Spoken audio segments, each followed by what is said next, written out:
Hey guys, welcome back to my channel. I wanted to just kind of come back on my reading earlier. The music was really loud. I was kind of conflicted about posting it, but I wanted to do a reading that wasn't so disruptive with the music. The phone is playing music and it was right by my phone. So thanks for tuning in, and I guess I'm just gonna continue on.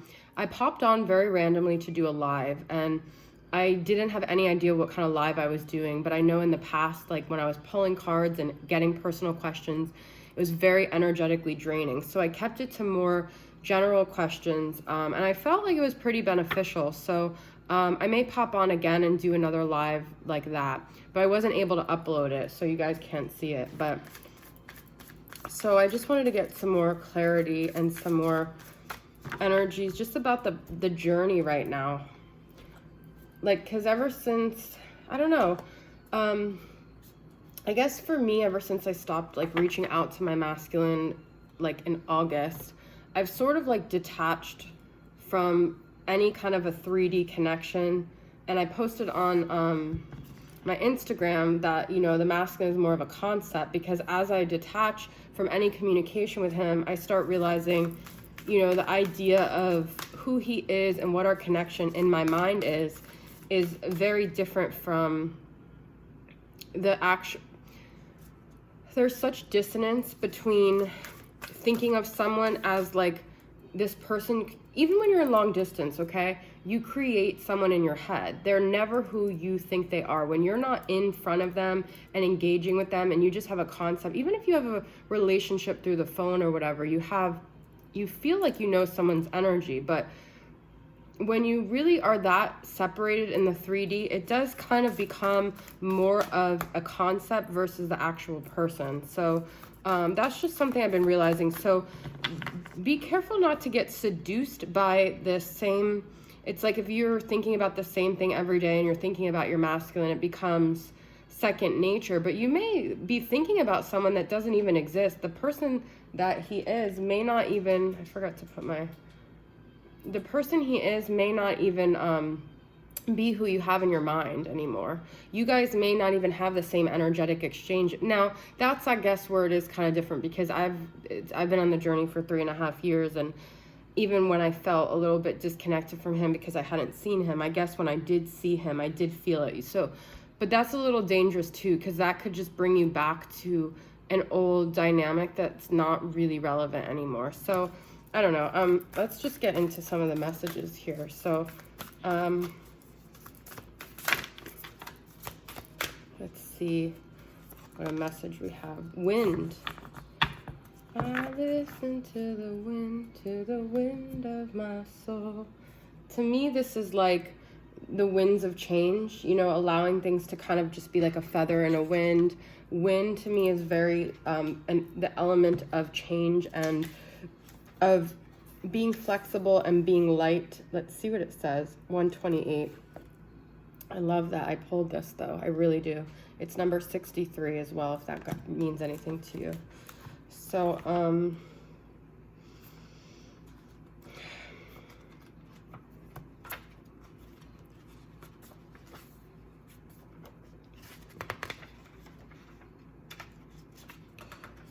the symbol of the wind represents the element of air. It rules communication, thought, song, and inspired ideas. It also signifies change with qualities both positive and negative. The wind blows from each of the 4 directions.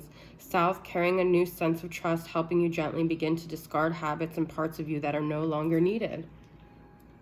Like, let yourself get carried by the wind on this journey. Don't get like a stick in the mud, okay? Because as time goes on, things are changing you, but you have to be receptive to that change. The West, calling you to more introspection, to a willingness to make final decisions, to let go of attachment and ego desires. North, moving to bring you wisdom and strength. East, carrying clarity of vision and purpose. I love this because I love like Native American stuff, and I love, like, you know, thinking about it in the direction of the energies and all the old Native American concepts. Whichever way the wind is blowing for you, the message which the wind whispers or shouts is a challenge. It may take courage at first to turn and face the wind, but you will find exultation in moving towards it and receiving its lessons. When the spirit of the wind comes calling, it's a sign of change. Perhaps you need to change your mind about something. Perhaps an old way of doing things has become automatic, and now that you've gained greater clarity, you can make a new choice. Regardless of what the change is, you can expect to be understood and to have clear communication with others at this time. Ideas are solid, and the shift that is being called for is in the highest good of all. Your higher self has the answers, okay? So whenever you're seeking answers outside of yourself, or people are giving you solutions, even any sort, it all comes from within. So it's almost like a whisper within that you have to listen to, okay?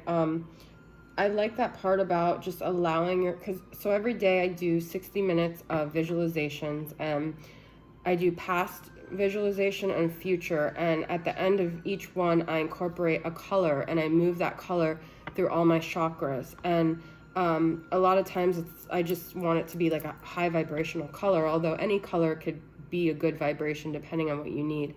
But I allow that color to sort of clear all my neural pathways, and allowed for a whole new way of thinking, believing, of feeling and experience, and wiping old stories and old narratives clean. Now, because people often ask, like, how do you change, right?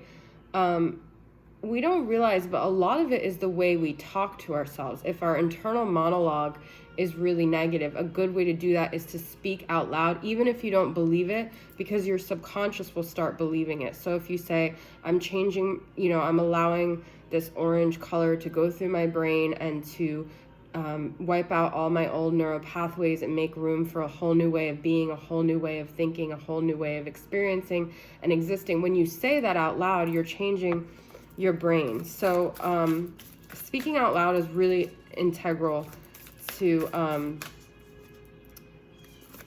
your reality. And I think, I love Abraham Hicks. I think why a lot of us have a wobbly manifestation is because how we are when we're just alone and we're doing our meditations and we're in our own energy, and how we're communicating is very different, because when we get into dynamics with other people, we start sharing old narratives almost subconsciously. It's a way, even if you're not directly saying it about yourself, you're speaking things about old narratives, you're reinforcing that. And so for me personally, I really need to have a lot of alone time on my spiritual journey, because it's only there where I'm able to reconstruct my reality versus falling into patterns with other people where I end up re-energizing a story that is not beneficial to me, but it's my mode of operation when talking to people. So I think alone time for me personally, but I'm a hermit soul and personality card. I really get my answers from within. I really get clarity when I'm by myself. And I think there's a level of like social anxiety almost, where I almost become what others anticipate I'm gonna be, and that ends up messing up my manifestation. So it's kind of just about awareness, okay? So this is just kind of like a twin flame reading. Don't dim to fit in. This is what I was just talking about. I guess this is actually more of like a divine feminine reading. How are you dimming your light in order to fit in? Have you answered your deepest calling? So when I feel like, I just imagine like being in a call center, and you're getting all these calls, and a lot of them seem important, right? And they seem beneficial, they seem productive, but a lot of them are actually as distraction. And there's like only one call that you're supposed to be answering, and that is the true call of who you're supposed to be in this life, your best version, but you may be ignoring that call. And it might be because of fear, it might be because of conditioning, but it's also because you're trying to someone may have made you feel like it was wrong for you to shine, okay? And I have this message a lot in my decks that I've created. Pearls of Wisdom, I don't have it on me right now, but it's all about it's okay to shine, okay? A lot of us have had to dim our light for someone in our life, and because of other people's fear, other people being threatened, other people feeling like you're stepping on their toes, and when you're like sort of a people-pleasing energy, you just try to constantly mold to the point where you become so small so you don't offend anyone, so you don't piss off anyone, so you don't rock the boat, and so you feel like, but you're not answering your deepest calling, and your deepest calling requires you to get out of that mode and be courageous and not really care about how anyone's perceiving you, what anyone thinks about what you're doing. Okay, I'm going to use my Divine Feminine What Should You Do deck. Take a Reiki class or get Reiki. So this is to me just saying get yourself energetically balanced, however that resonates with you. Could be through Reiki, it could be through yoga. For me, it's through DNRS. I really recommend that for anyone with anxiety or anything. It changed my life. I'm not like a spokesperson for it, but I truly believe that DNRS is the answer. It has retrained my brain, and I've been doing it for a year, and it is I couldn't do Reiki or yoga when I was really sick because my brain wasn't perceiving those things even as positive. So I had to retrain my brain to even accept that stuff. They are thinking about you, have faith. So some of you guys don't want anyone to be thinking about you. Me personally, right now, I don't want anyone to be thinking about me. But this is talking about your divine masculine, or, people you think that have forgotten about you or that you didn't have an impact on. You did, okay? That's what this is saying. Trust your intuition, okay? We all have those nudges inside of us that we're constantly ignoring, but this is saying answer that call, trust your intuition. We already had to answer the call.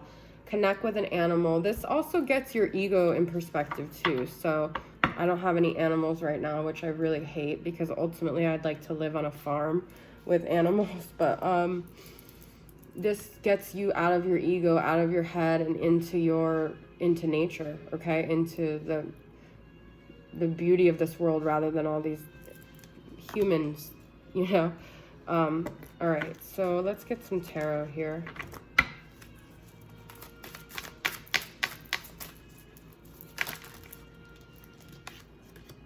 Six of Pentacles, Five of Wands reversed.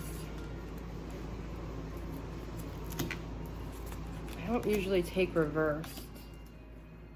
Okay, but I will because there are a lot of upright here. So we've got, I love this Death card actually, Death and Strength. This is from Serpent Fire Tarot. A part of you has to die in order for you to become the strongest version of yourself here, okay? Some of you guys are really not listening to your intuition. You're going against yourself, and this is going to end up really getting you to the point where you're so uncomfortable where you have no choice but to change. I just thought of Change from Tracy Chapman. That's one of my favorite songs.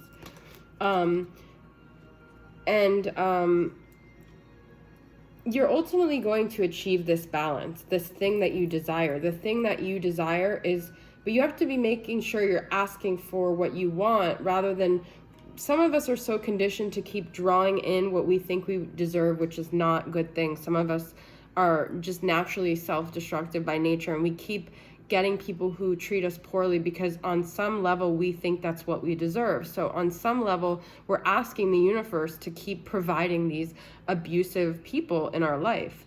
And this there's a dissonance there between what we really want and what we almost are conditioned to think we want, okay? But on another level here, I feel like there's stagnation because there's a lack of ability, or not a lack of ability, but there's a lack of desire to really listen to our own inner voice. We just keep avoiding taking that call, okay? So I'm getting really tired. I've done a lot of readings today already, but I'm gonna just pull a few last cards from this deck. Mortal, finite. Another thing about canon, rules, and commandments. Redemption, forgiveness, penance. We have number 30, 37, and 20 here. That death will come, okay? I feel this is just saying we're going to have to at some point accept the ending of something within ourselves, within our life. Change is coming. We had the wind in the beginning, okay? But it's a good thing. It's a positive thing. It's about letting go of this rigid thing that things have to stay the same in order to keep our stability. It's actually in order to get that stability, we have to let go of things, okay? We have to really, really work on letting go of some concept of something with this forgiveness, with this absolution, okay? Let's get final last card from the Elk-Queen Oracle.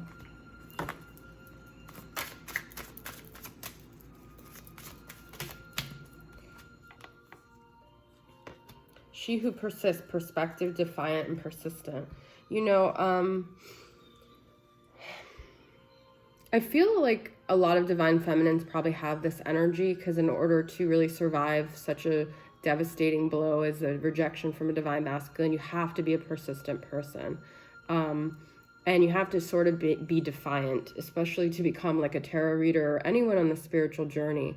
So, I just feel this energy is within all of us, okay? And that's what helps us to become leaders and to help other people. It's a calling. It's not a decision. It's a calling, okay? And I always get this, she who doubts. So some of you guys might have constant doubt. And I just feel that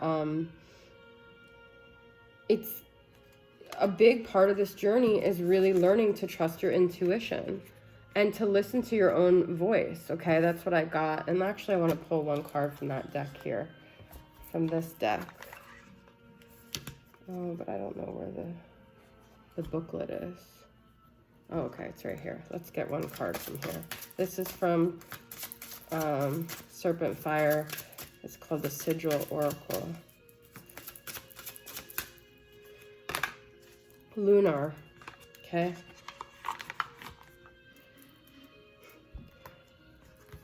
You know, and when your masculine or anyone is acting Looney Tunes in your life, or you're acting, it's all everyone's own stuff, okay? So having boundaries with that kind of energy this is the moon. I'm just thinking because Lunar and the moon. But let's see what it says. I love the way she talks in this book. So let's see what it says. You are allowed to have boundaries, and you're allowed to have things that you don't share. You know, that High Priestess reverse too is that you may have been oversharing, and that may be like a defense mechanism that some of you guys subconsciously have, where you feel like you owe other people your story. You feel like you have to be transparent even when other people aren't, and that is a self-sabotaging behavior. Okay, I can't find Lunar in here. I'm still looking, sorry. This is so weird. What did I say? The moon? But it doesn't tell you the page. Okay.